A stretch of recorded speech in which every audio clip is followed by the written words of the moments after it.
दोस्तों, हमारे YouTube channel पर आपका स्वागत है।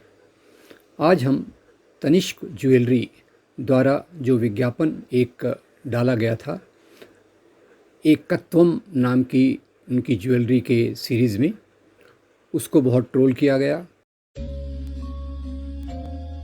रिश्ते हैं कुछ नए नए, धागे हैं ये कच्चे पक्के, अपने पन से इन्हें सहलाएंगे,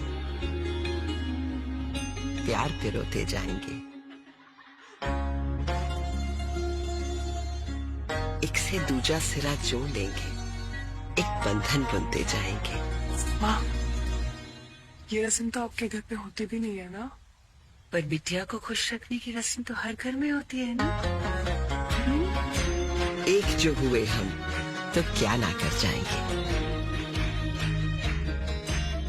एकत्वम बाय तनिष्क। उसको कंपनी ने वापस ले लिया, उसके बारे में बात करेंगे। अब ये तनिष्क कंपनी जो है, ये टाटा ग्रुप की एक कंपनी है जो गहने बनाती है और ये देश में शायद गहने बनाने वाली सबसे बड़ी कंपनी होगी। इसका ये जो ऐड आया एकत्वम के ऊपर, वो यानी कॉन्फ्लुएंस, मिलीजुली परंपरा को दिखाने वाला एक बहुत सुंदर विज्ञापन था।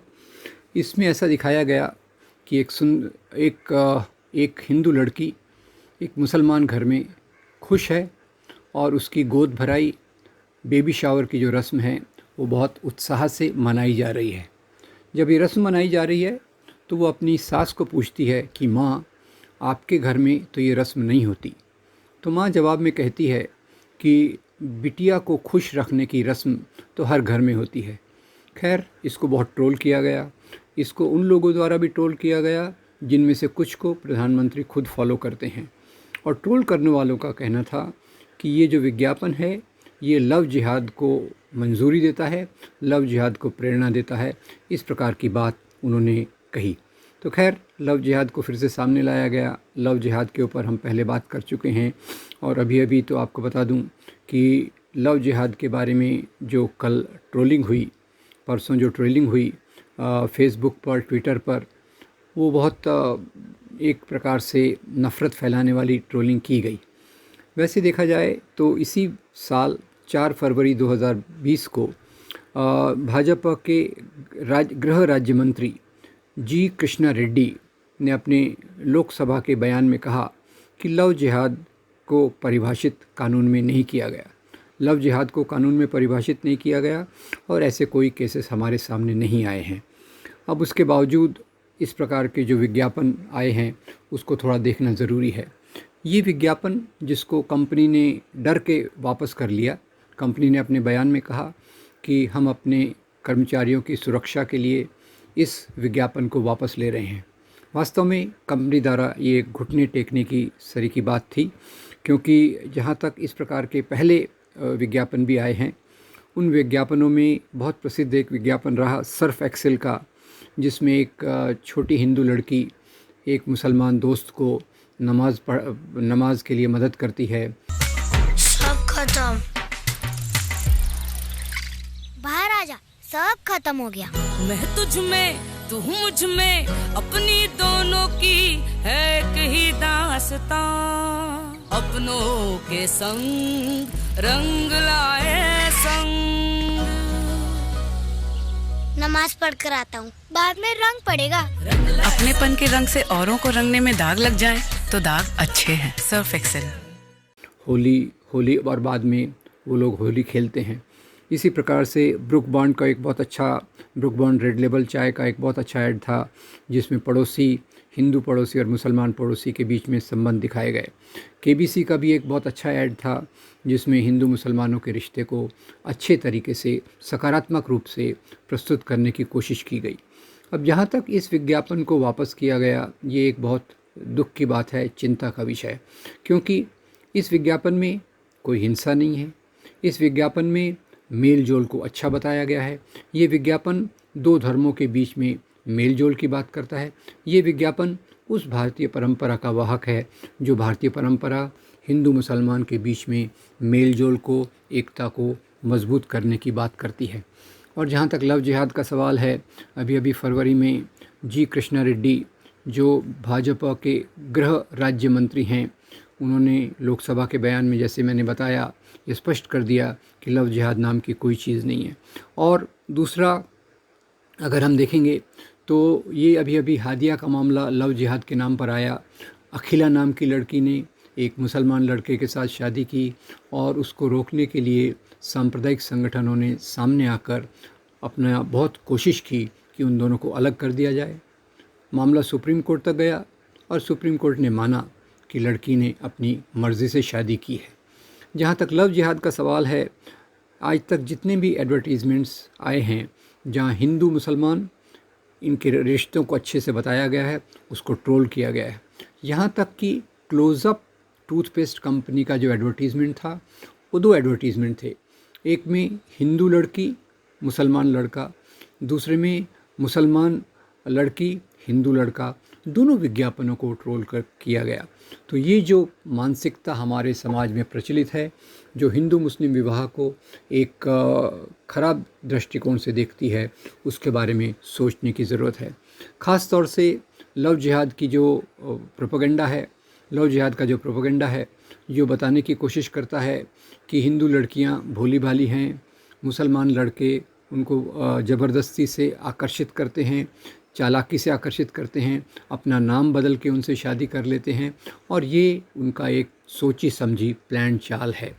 इस पर कई बहुत सारे इन्वेस्टिगेशन हो चुके हैं और केरल के एक डिप्टी कमिश्नर ने इस पर रिपोर्ट दी थी कि इस प्रकार का कोई संगठन नहीं है जो लव जिहाद के लिए मुसलमान नवयुवकों को प्रेरणा दे, मुसलमान नौजवानों को मोटरसाइकिल दे या परफ्यूम वगैरह ख़रीद के दे ताकि वो हिंदू लड़कियों को आकर्षित करके उनसे शादी कर सकें।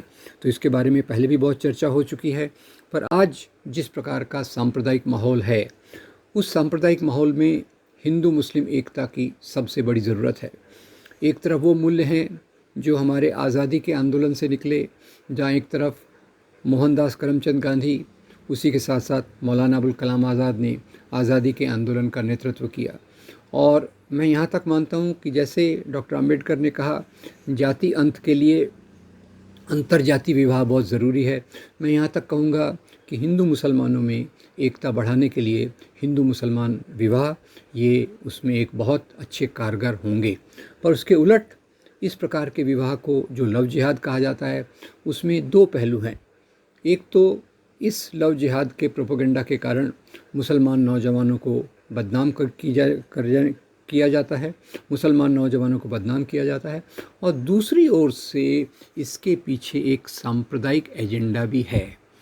प्रोफेसर चारू गुप्ता ऐसा बताती हैं कि लव जिहाद के पीछे जो विचारधारा है वो ये बात मानकर चलती है कि लड़कियों को अपना जीवन साथी चुनने का अधिकार नहीं होना चाहिए। और जैसे जैसे ये सांप्रदायिक राजनीति बढ़ रही है, वैसे वैसे इस प्रकार की बातें, जहाँ हिंदू लड़की मुस्लिम लड़का अगर ये हो तो उसके खिलाफ़ ख़ास तौर से आक्रामक बातें की जाती हैं। ऐसा एक उल्टा भी केस दिखाया जहाँ एक मुस्लिम लड़की हिंदू लड़के से प्यार करती थी और वो हिंदू लड़के अंकित को अपनी जान गंवानी पड़ी। ऐसे ही प्रियंका तोड़ी और रिजवान कौसर का केस कलकत्ता में था, जिसमें रिजवान कौसर को अपनी खुद की जान लेनी पड़ी आत्महत्या करके, वगैरह वगैरह।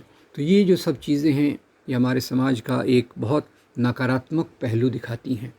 ये नकारात्मक पहलू में इस प्रकार के सुंदर विज्ञापन को जब पीछे लेना पड़ता है ट्रोलिंग के माध्यम से, उसकी एक आगे की अवस्था भी आई है कि अहमदाबाद की तनिष्क की दुकान पे इस प्रकार से एक धमकी दी गई और वहाँ के अधिकारियों ने उसके लिए माफ़ीनामा लिखा।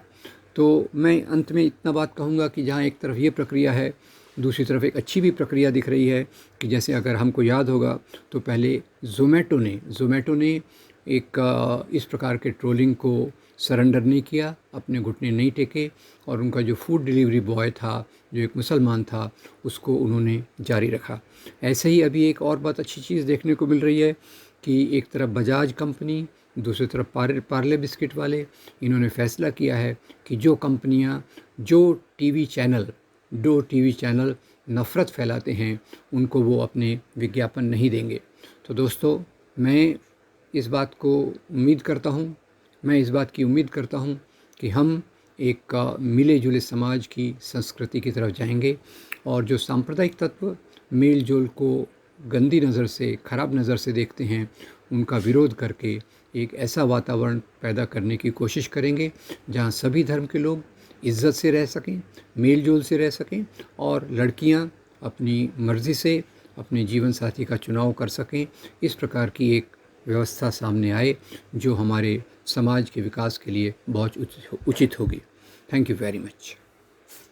अगर आपको ये वीडियो अच्छा लगा, इसको लाइक कीजिए, हमारे चैनल को सब्सक्राइब कीजिए और नोटिफिकेशन के लिए बेल बटन की घंटी को ज़रूर दबाइए। Thank you very much.